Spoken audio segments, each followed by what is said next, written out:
Okay, hey, like, should this be about documenting the lives of the Homo communio, or maybe I'll just put the other side of the coin is explaining how an Homo sapien makes decisions.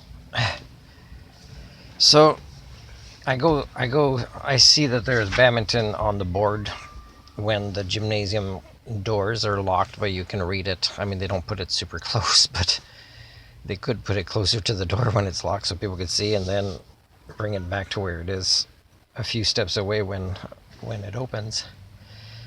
Um, Man, the lady there is again the lady with horrible, horrible, uncaring attitude, uncaring lack of motivation to pay attention until it gets to the point of the question she should have been asking, and that I asked, "Do you want this information?"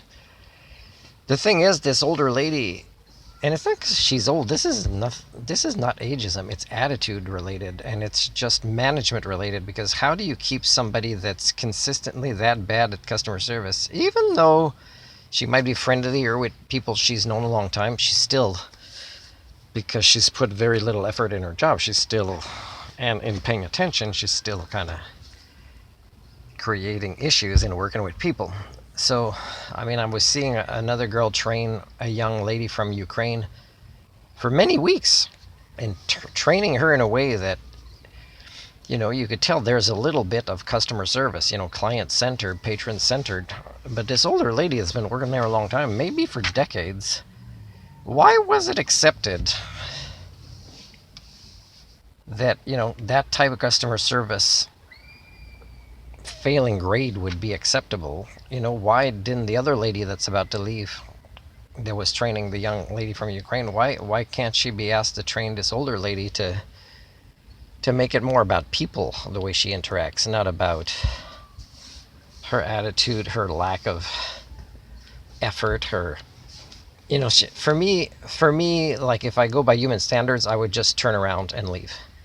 But I hadn't showered since yesterday morning, and I'll tell you about the last 2 days I had. So a shower was really important for my health, for feeling refreshed, and so I go see. I said I'll go change and see who shows up. There wasn't a lot, and but it was going to be $8 and something, even though I brought in my paperwork more than 2 weeks ago, and it's micromanaged. I think the lady on vacation is the only one who wants to be able to do it, because the power. Because she canceled it once when somebody processed it too early before all the paperwork was there. So eight something is a lot to maybe even play with plastic, and or to not play with anybody really good. And it's supposed to be a coaching. That's why it's that expensive, to pay the coach guy that doesn't coach. He's a really good player, but I've never seen him coach. And I see him observe players with no technique at all with how they're hitting shots, but because the shots are going over, it's like, dude, you don't play like that. The way you would do that shot would be a totally different grip, positions, footwork, everything. Why do you get paid to just stand there with your hands behind you holding your racket and just play whenever you feel like it, but really micromanage everything without any coaching? Now, there's another young guy who is very good, and so there's him, there's the guy, the older guy, and then maybe me and somebody else would be maybe four. Not too bad, right? A young guy that's fast but maybe has no technique would be an okay fourth player. That might justify, might, if we play with feathers and they don't try to charge me extra for the feathers on top of the eight something. But the thing is they have my paperwork. It should have been processed that I wouldn't have paid. Now it takes 10-15 minutes to get hot water, but at least I showered before. But I'm changing into this clothes, deciding I'm feeling tired. And there's a guy I see, a Filipino guy, that was a guy that was really friendly with me yesterday, and I gave him a piece of chocolate, and I see him there, and it would have been nice to interact with him, but then I'm getting triggered interacting with Filipino, thinking Filipino friendships or interactions or anything, because I got my trauma from that culture for sure, and nobody cares to address that or discuss it or anything, whether it's people that are supposedly love me or whatever. And then add the Filipino culture element to badminton, then the triggers come up even more, right? It makes me miss the racketeers and how toxic their parents were at not supporting the work I was doing with them, and just seeing a general lack of accountability, and people are kind of satisfied just having fun at their level or whatever. They're not really learning, they're paying to learn, but learning is not something our species has a very comfortable relationship with. So I would be paying 8 something to maybe get a few good games, but it's a coaching fee. Now I'm a coach, and I could coach, and I could have coached that guy, Filipino guy, and I don't know if that would have upset the other guy who's not coaching him, who gets paid to coach people, but who's not certified as a coach. Probably not. I'd be surprised because he doesn't understand techniques and how to teach them and how to observe when they're right or wrong. He's just a guy walking around getting maybe free badminton. I don't know, and just micromanaging everything. Like one Filipina girl. Okay, this is an example of how toxic certain cultures, let's say from India, the same patterns, and Philippines. Depending on whether there's an exception of a personality type there that would not allow this in their culture, but it's rare, right? Okay, so the bird falls totally between the two lines that would be out, in singles, but it's a doubles serve, I think, or a doubles shot. So it's, not even close to lines. But the lines are two different colors because badminton hasn't been painted last in these lines, because it's not a culture that understands the benefits of badminton and advocates for it. And you can tell the other people know that was in, but the young lady is tall, probably an older teenager. No, it's out. And it would have had to be that I think her thinking, this of course is me giving a probability, and it's not a certainty, I can't be in her thoughts, but what I think happened was that she could have been made to reframe that it was in, but she would have had to pay attention for a second that line is a different color, but it's not the last line.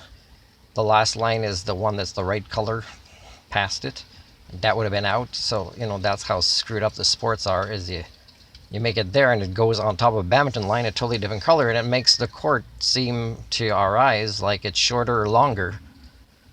And that's how ridiculous it is when badminton is such an important sport for very precise dimensions in that way. And it should be painted last. Another reason to explain it. So none of them called her on it. Hey, that is. And it's because it's a culture where you don't argue somebody's dishonesty. I mean, you can judge them in your head and then behind back doors, but you let it go. So, of course, there's no maturity of this. There's no responsible adulthood.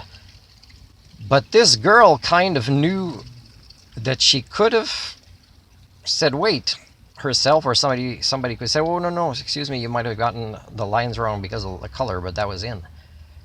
But you could tell forcefully she didn't want to go there, so she didn't challenge herself to kind of see how she was wrong, because she probably could have figured that out on her own. But, that's a cultural pattern that is such a turnoff and just full of triggers as well.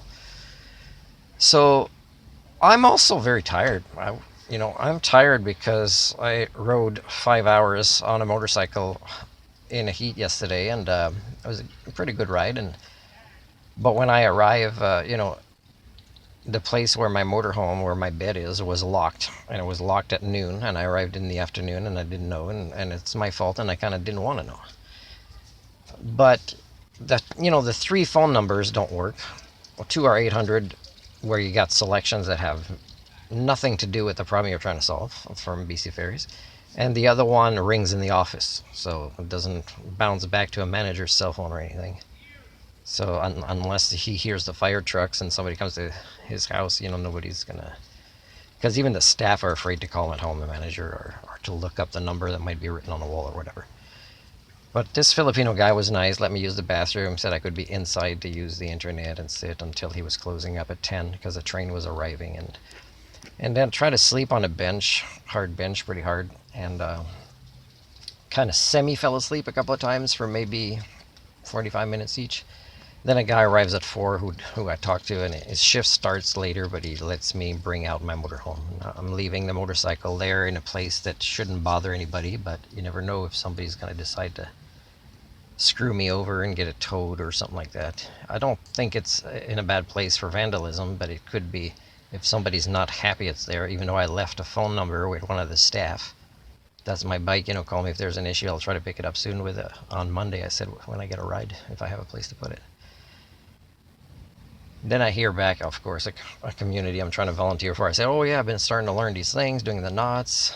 And then again, when you say, oh, I'm trying to find a place for my motorcycle, whatever, it's all, the community takes, including people that have a big imbalance, right? Their cup is this full, mine is this full, but they'll take a little bit of what I have, right?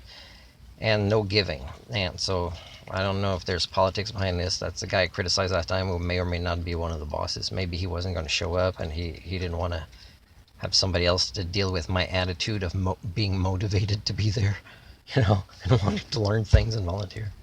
Well, that's not the way it works. And so yeah, it's pretty sad. Let me press pause here. Okay, well, so I did. So I got to my motorhome at 5 in the morning to sleep in the bed when I got to this parking lot, which I was lucky was fairly quiet all night. Except that I slept only until 10. There was noise building the roof here on a Sunday at the the arts place next door here. So I knew I'd have to take a nap in the afternoon, so I didn't feel great, and I'm trying to not get sick, because I'm trying to see if the employer that said they'd call me today would call me and I'd be ready. And I was close to it when I was having my lunch before, in case he called, and no calls yet. Now this is a place they're always looking for drivers, and this is a company that I've somewhat independently or through a third party work for, and it's an evolutionary dead end, and it doesn't provide any satisfaction. It would just be a paycheck so I could leave this area, save money, maybe go force a university by showing up in person and in a country to accept me in a PhD, so I could be challenged with anything and give something back during my mortal lifetime to the species that will waste it and not do anything with it. People might say, hey, you should pay for the shower you took, which took so long to get hot water. The thing is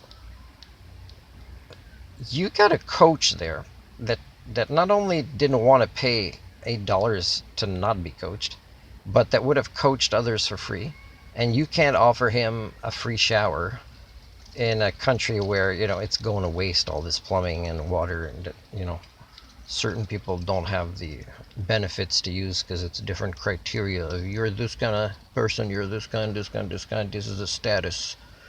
And Martin doesn't play the game like the rest of us sheep, so he gets less and less status. So the less I sell my humanity is one way to measure the devolution right now of our own species based on HSD. Is my hardships have been getting measurably worse over the last few years, and it's not because I'm a hard worker. It's not because I'm not a hard worker. It's not because I'm not skilled. It's not because I haven't approached places that need my skill sets. It's not because I'm not passionate to learn more, even new careers.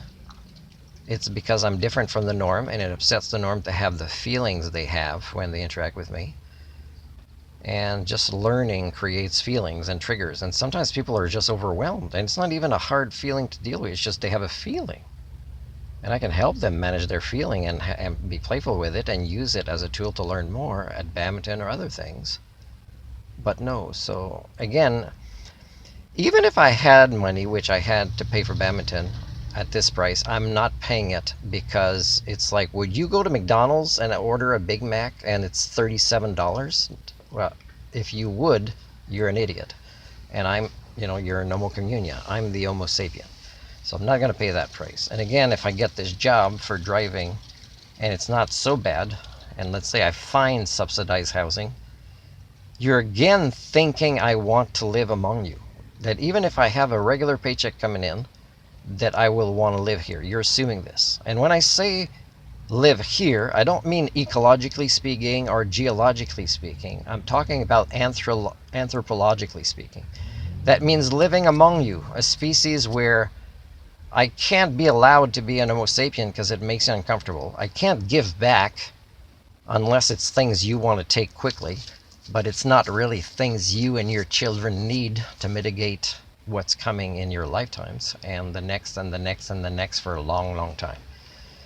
So I don't know what to tell you guys, but an Homo sapien makes decisions based on things that are very, very different than you, the common man, woman, domesticate of this failed geological epoch, the Anthropocene.